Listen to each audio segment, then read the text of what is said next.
Have you ever heard this proverb? A journey of 1,000 miles begins with a single step.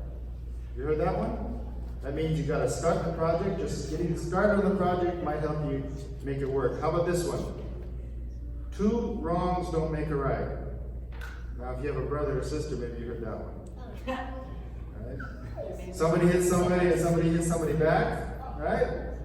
And the mom says, come on guys, two wrongs don't make a right.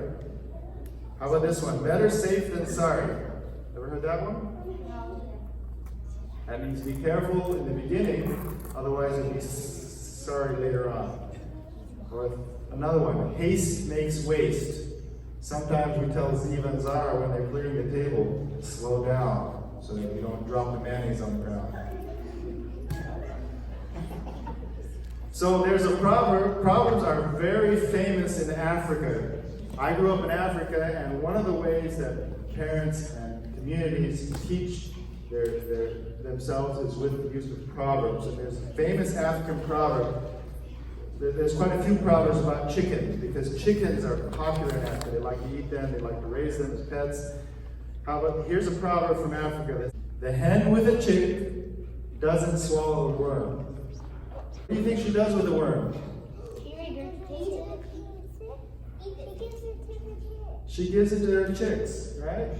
So the mama hen will go around and she'll find a worm and she'll pick it up, but instead of swallowing it like all the other chickens, she carries it off and she finds her little baby chicks and she gives them the worm, right? So there's a famous story from Nigeria about a boy named Olu. Now Olu was given a beautiful white chick to be his pet. And the chick grew up into a nice, big, healthy hen that used to run around his house. And he would save a little food from his plate, and after supper he'd go out and feed a little food to his hen, and she got bigger and bigger. And after a little while, when she was big, she disappeared. And he couldn't find her anywhere. And he kept looking for her, calling for her, but she had just disappeared. His white hen had disappeared. About 3 weeks later, guess what? She walks back into his village, leading a line of 7 little chicks. She'd had her chicks, they'd hatched out their eggs. So he was so excited. Here's this beautiful white hen with these 7 chicks following her.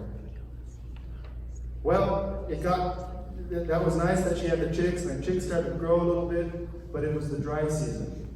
And some of Olu's friends went out, like they do, and they made a big circle. There were a bunch of boys, they made a big circle, and they set a fire in a big circle.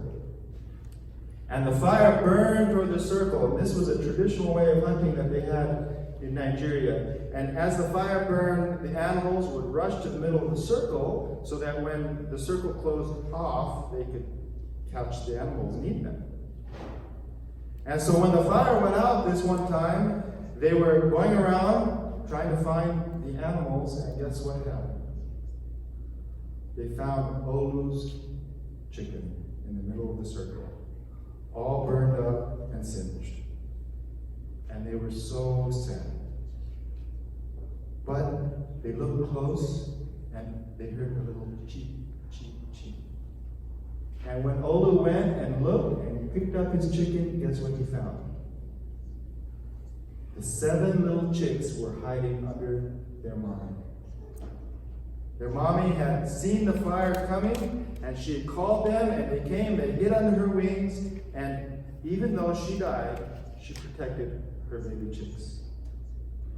Can you think of any story that's kind of like that from the Bible?